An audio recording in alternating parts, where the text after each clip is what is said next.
Jeudi, 3 h du matin. Les taxis occupent la Porte Maillot à Paris pour la deuxième nuit d'affilée. De l'intérieur de leur véhicule, ces taxis croient reconnaître des VTC. Leur ennemi manœuvrait dangereusement au milieu des grévistes. Il va cartonner. Oh là là là là. Il vient de percuter un taxi et s'enfuit. C'est à 404. Le chauffeur dormait à l'intérieur. Provocation ou panique? Pour les taxis, aucun doute. T'as reculé de 2 mètres? Ouais, mon transporteur, c'était sec. Moi j'étais là, moi. Il était en train de dormir encore. Vous voyez jusqu'à quel point Uber se foutent de nos gueules. Ils savent qu'on est à Porte-Maillot. Ils viennent au milieu de la Porte-Maillot en clientèle pendant qu'on est en grève. C'est un scandale quand même. Un incident, symbole de la tension entre taxi et VTC. Deux professions qui s'accusent de tous les maux.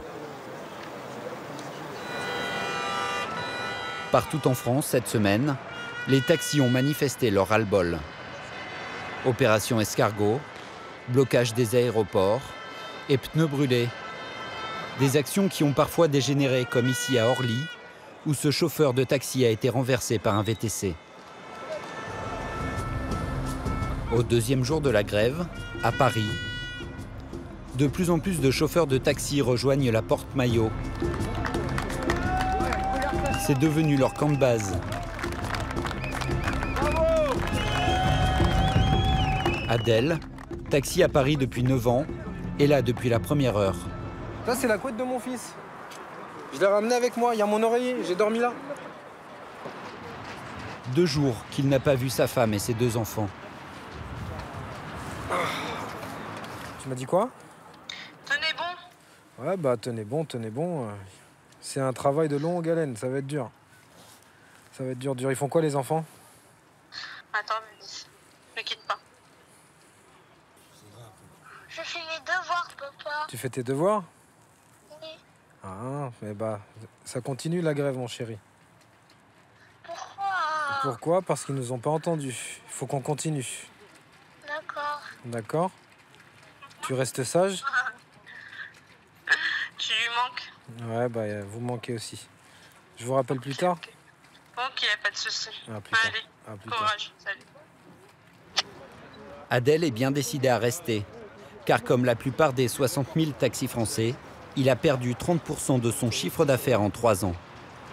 Tant qu'il n'y a pas de nouvelles, on ne remonte pas sur Lyon. Exactement. On est là, il y en a qui... Les coupables, selon eux, les VTC, les voitures de transport avec chauffeur, qui leur prennent leur clientèle en cassant les prix.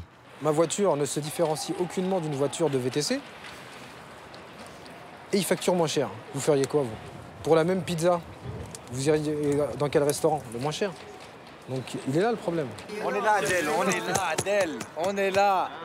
3 jours, 4 jours, 5 jours. Une situation injuste pour Adèle. VTC et taxi ne se battraient pas à armes égales. Les VTC payent 2 fois moins de charges et n'ont pas acheté la fameuse licence qui peut coûter jusqu'à 300 000 €.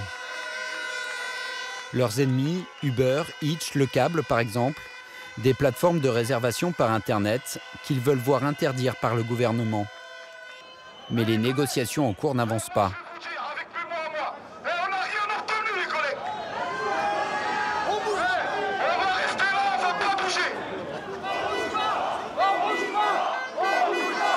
On n'a rien eu. Ça va? On n'a rien eu du tout. Mais alors, elle a duré toute la matinée, Rien eu. Ignoré totalement. À l'unanimité, la grève est reconduite. En fin de journée, Adèle décide de rentrer chez lui quelques heures pour voir sa famille À tout à l'heure, les gars. et dormir un peu avant de revenir. Avant la prolifération des VTC, il pouvait gagner jusqu'à 2 200 € par mois. Aujourd'hui, il a moins de clients et dit peiner à atteindre les 1 500 €. Adèle roule pourtant dans une berline de luxe allemande. Il l'a achetée en 2012, 36 000 € à crédit, dans l'espoir d'attirer et de fidéliser une clientèle aisée. C'est vrai que quand les gens nous voient rouler en Mercedes, oui, ça donne envie, mais c'est mon outil de travail, c'est pas Je l'achète, je la paye à la banque, c'est mon outil de travail.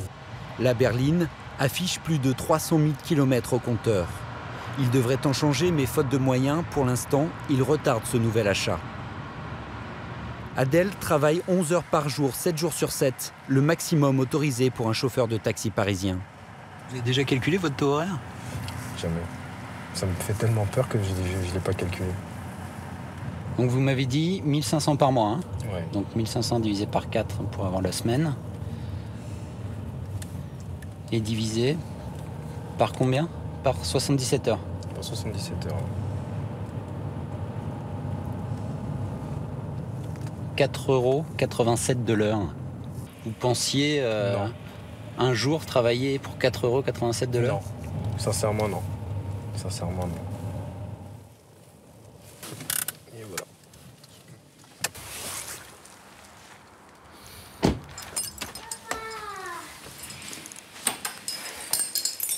Ça va?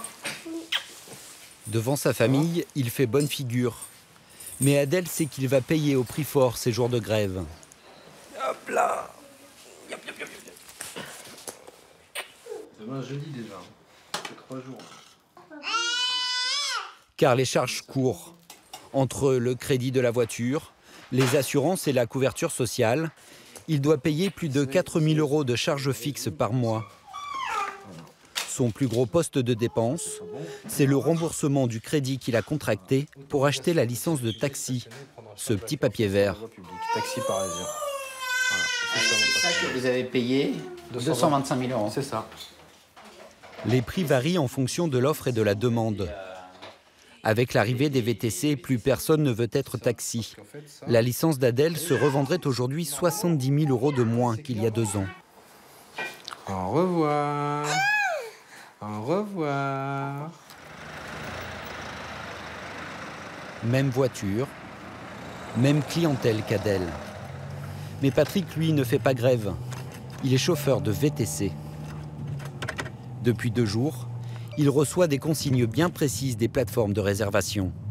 On en reçoit régulièrement. Alors attendez 2 secondes. Bonjour, le mouvement de grève des taxis se poursuit aujourd'hui à Paris. Nous vous appelons par conséquence à la plus grande vigilance, etc. Cet ancien attaché commercial au chômage a été l'un des premiers à se lancer dans cette activité il y a 3 ans. Il serait aujourd'hui plus de 25 000 en France. Pour trouver plus de clients, Patrick travaille pour 2 sociétés de VTC. Bonsoir monsieur, vous allez bien jeune homme? Les VTC misent sur l'accueil et le service pour se démarquer des taxis. Son premier client de la nuit, un jeune homme qui sort d'un match du Paris Saint-Germain et qui doit rentrer chez lui en banlieue. Ça vous dérange pas, je veux bien charger mon téléphone parce que oui, je vais vous donner j'ai ça. vraiment plus de batterie, ça m'arrange vraiment. Raphaël est un habitué des VTC. Ce soir, avant de trouver un chauffeur, il a d'abord croisé un taxi traditionnel, mais a renoncé quand celui-ci lui a annoncé le tarif. On m'a annoncé du 80 €, je crois, pour ouais, voire plus. Enfin, vous vous rendez compte, juste pour rentrer chez moi d'un match de foot. Donc là, on peut presque diviser le prix par 2, enfin pour la même course, quoi, et avec un meilleur service, avec des gens aimables. Enfin, franchement, je vois que c'est super. Regardez, il m'ouvre la porte. Enfin, pour moi, c'est quelque chose de fou quand même. Mais ça fait super plaisir et c'est toujours comme ça. Merci beaucoup. Bonne soirée, merci beaucoup, rentrez bien. Plus d'1 million de Français sont attirés par les prix bas des VTC. Pour trouver le client suivant, Patrick n'a rien à faire. Tout se passe sur son téléphone. Là, je rentre sur la plateforme. Les VTC sont géolocalisés. Ça, c'est ma voiture. Dans le quartier, tous les abonnés à l'application voient la voiture de Patrick sur leur téléphone. Ils n'ont qu'à appuyer sur « Commander » et il arrive. Là, j'ai une commande, là. Je vais aller la chercher. Contrairement à Adel, en tant que VTC, Patrick ne paie pas la fameuse licence des taxis. Seul moyen, selon la loi, de tourner en ville à la recherche du client. C'est ce que l'on appelle marauder. Bonsoir, messieurs, dames. Attends. Bonsoir. Alors, on y va. Ce client, qui semble bien au fait du problème, n'hésite pas à le faire remarquer à Patrick.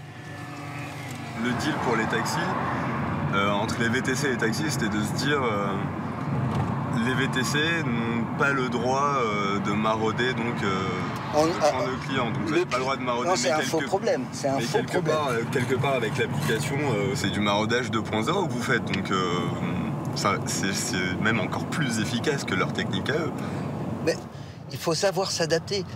Le monde change. Il faut que les chauffeurs de taxi changent aussi. Merci. Merci. Bonne soirée. Merci. Pour les VTC, voilà. Terminer la course. Les chauffeurs de taxi tentent de protéger un précaré.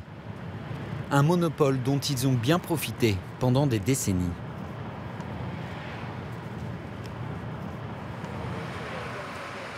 Place de la Bastille, Patrick s'offre une petite pause et retrouve d'autres chauffeurs privés comme lui. Bonsoir, messieurs. Ils ne se connaissent pas, mais se trouvent immédiatement un sujet de conversation. Bonjour, vous allez bien? Ça va? Ce chauffeur dit avoir été victime le matin même d'un taxi parisien. Ah là, je vous montre mon pneu à gare. Ça, c'était à. Comment on appelle? À Gare du Nord ce matin.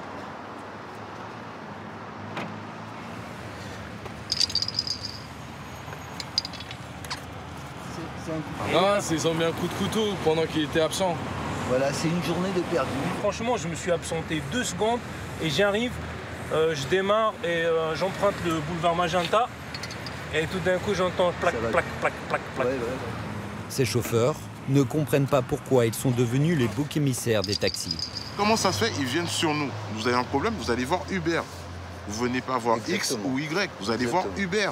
Parce que nous, on n'a rien à voir dedans. Il n'y a pas de problème. On ira boire un petit café à C4. Ça s'arrange. Au revoir. De plus en plus nombreux, les VTC aussi peinent à trouver des clients et voient leur situation se dégrader. Pour être encore plus compétitive, en octobre dernier, la société Uber a décidé d'imposer une baisse de 20% des tarifs de ses courses à Paris. De retour chez lui, en banlieue parisienne, Par le petit déj de papy. Patrick croise sa fille de 13 ans, le temps d'un petit déjeuner. Il fait le bilan de sa nuit. Seulement 6 courses en 9 heures de boulot. Et comme il doit reverser 20% de cette recette à Uber, ce qui lui reste est presque ridicule. Dans ma poche, là, j'ai à peine, 30 €. J'ai travaillé pour 30 €. J'ai quitté mon domicile à 10 h du soir. Je suis revenu à 7 h du matin pour 30 €. Ça fait bizarre qu'en 2016, on puisse calculer comme ça et puis trouver un résultat aussi minable. En moyenne, sur le mois de décembre, il aurait travaillé pour seulement 4,38 € de l'heure, soit un peu moins qu'Adèle, le chauffeur de taxi. À mon avis, il vaut mieux être chauffeur de taxi aujourd'hui que VTC. Ça paraît fou ce que je dis, mais c'est la vérité. Du côté des taxis, les négociations semblent avancer. Leurs représentants sont reçus à Matignon. Les grévistes sont persuadés que cette fois, le gouvernement annoncera la fermeture des plateformes des VTC en France. Mais peu avant minuit, en une phrase, leur représentant met fin à la liesse. Maintenant, il a été cash avec nous. Il nous a dit directement la suppression des VTC, c'est net. Il m'a dit direct. Il a dit écoutez, c'est net. Pas de suppression des VTC, mais le gouvernement s'engage à mieux contrôler leurs abus. Il a aussi promis une indemnisation sur la perte de chiffre d'affaires des taxis. Ces propositions divisent. Comme beaucoup, Adèle n'est pas totalement satisfait. Mais comme il n'a pas gagné un centime depuis 3 jours, il décide de rentrer chez lui. Je vais me tenir informé via les réseaux sociaux, via les collègues, savoir si demain matin, il faut venir là à 5 h ou pas. Mais j'ai ma petite idée sur le truc. Dans la nuit, les autres taxis feront de même. Le lendemain, tous les blocages en France étaient levés.